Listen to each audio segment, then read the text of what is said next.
They are the first flower of spring, and if you cut a handful of daffodils, or maybe you buy a bunch at the grocery store, they will last a good long time in a vase. Peak bloom time for daffodils is right now. This cheerful yellow flower lifts our spirits, especially after the long winter we've had, and they are easy to grow and enjoy, according to my first guest. We're taking a deep dive into this fabulous flower. I'm with flower farmer Jessie Westover. It's great to meet you in person. Good to have you. Thank you. And look at what you've brought today. A little dose of sunshine in a vase. This makes me happy. Yes, we all need this. We need it. It's been a long, hard winter, and daffodils tell us winter has to step aside because I am here, I am beautiful, I am bold, let's do spring. Well, daffodils, a flower that is in nearly every Utah yard, it seems. Define it for us because there are some different shapes and varieties. Yes, so a daffodil is a perennial bulb planted in the fall. It's a flower that you can cut and enjoy in your home. You can enjoy in your yard. There's fragrance to them, there's dimension to them. As we look at this beautiful arrangement produced by Lily and Iris, there are so many different types of daffodils, but they all work together. What types did you bring or did she use here in this arrangement? So we have these minis with this beautiful, ruffly cream center. Okay, this is gorgeous. Right, a soft white. It's a smaller daffodil than maybe what you traditionally see, but it has that element that you know, yes, this is a daffodil. Look at that. Okay, what else? So we have our standard yellow daffodil. It's bold, it's bright, it's the first daffodil that's appearing in our yards, and we know spring is here. Let's do this. I was going to say possibly the most beloved flower for the very reason you just described. We see it and we know it's finally coming. Spring is finally coming. So glad to be seeing a few of these. What's this? Okay, this is also a daffodil. It's really? A spray daffodil, yes.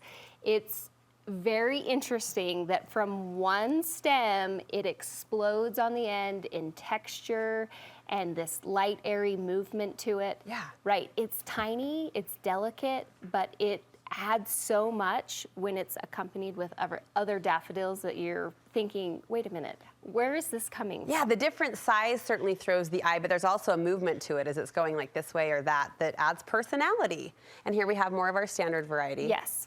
So daffodils do have a scent. So as you enjoy the aroma, it's like the kiss of summer. Oh, listen right? to your words. It's so sweet, and it just brightens your mood, brightens your home, brightens your day. What do we need to know, Jessie, as we cut daffodils from our yard? Let's talk harvesting. Yes, harvesting, first thing to know, please wear gloves. Okay. So daffodils do secrete a sap, and this sap can irritate your skin. So you really don't want to risk, like, am I that person? Yeah. Right, just put the gloves on, and you're gonna wanna pull, not cut. Oh. So when you pull, you get less sap okay. than cutting, and you'll get more stem length. Oh, interesting. So if you're gonna pull, you just reach down to the base, you give it a little twist and a pop, and it'll come out kind of like pulling a tooth. And would you pull the bulb up from the ground at all? I would not. Leave the bulb, and it can stay in the ground right where it is.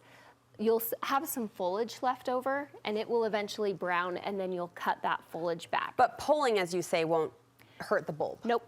Okay. Nope. And it will produce a flower the next year. Okay, all right. Yes. Good tips to know. So when you're harvesting, when you decide, yes, I'm gonna pull a daffodil from my yard, I'm going to enjoy this inside, I'm doing that, right? It can We're committing. Yes, we're committing. Yes. You need to know the harvest stage. Okay. So a daffodil goes through a transformation. It begins in the first stage that looks kind of like a pencil. I don't know how you've timed this out for our educational purposes today, but well done, Jessie. Thank you. That's amazing. Yes, so pencil stage is too early.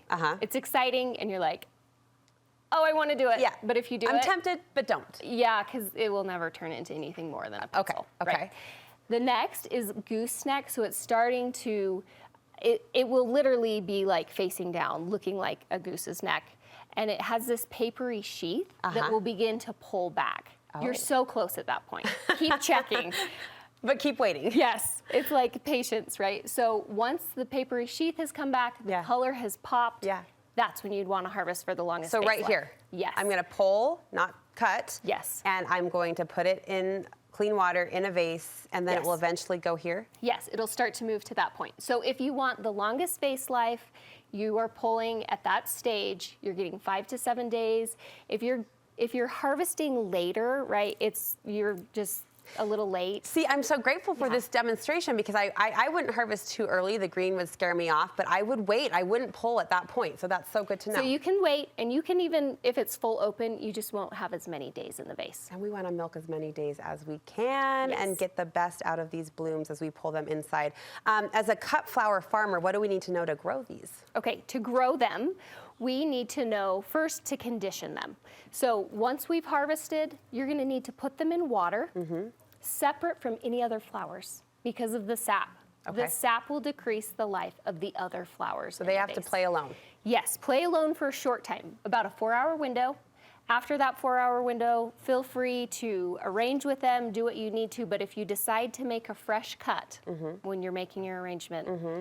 The 4 hours starts over. Yeah. Because the sap's going to excrete out the bottom of the stem. Okay. So that 4-hour window gives it kind of that time to... I'm learning so much today. Good. Okay. To heal over, right? So it's kind of, it's protecting it, protecting other flowers. So when we decide we want to plant them in our yard, we need to decide where. 6 hours of sunlight is ideal. It can tolerate a little shade, but you can think through your yard as different zones, right? You have sunnier spots, warmer spots. If you plant in those different areas, you're extending the time that you have daffodils, right? You're creating these little microclimates. Okay. So put them in your soil. You want to, the rule of thumb is about twice as deep as the bulb is big. Okay. So you're going anywhere from 4 to 6 inches deep. Deep. And then you're going to cover with soil, water it in, and wait until spring. Okay. Super The simple. ultimate waiting period. Yes. And in your yard, you want to think odd numbers. Okay. So when you've seen people's yards and they have like a daffodil here and one here and it's a straight line, it looks empty. Looks a little bare. Yes. So go groupings. So 3s or 5s. 3, 5, 7, yes. Yeah. And triangles. And triangles. Okay, to Yes. give you that definition. Shape. So a group of 3, group of 5, however you want to go, but a triangle with odd numbers. I feel like I just passed Daffodils 101. And I don't want to know my grade yet because I haven't actually done proof of performance here, but that was very helpful, Jessie. Thank you so much. You're welcome. And thanks for bringing these beautiful flowers. Before we say goodbye, I want you to tell everyone about your work with the Utah Flower Collective. Okay, so we have just gone through a name change. We are now Pick Link Collective. Oh, good to know. Yes, we are selling our flowers to florists across the state of Utah. We are really bridging that gap of I want to use local product, but it's hard to get to, right? So we're bringing farmers and our florists together and making flower dreams come true. I love that. Where can we see more about what you do? So we have a website, picklink.com. Picklink.com. Yes, and Okay. we have markets 3 times a week. Love what you do and love that you're sharing that with all of us, Jessie. Thank you. Thank you so much.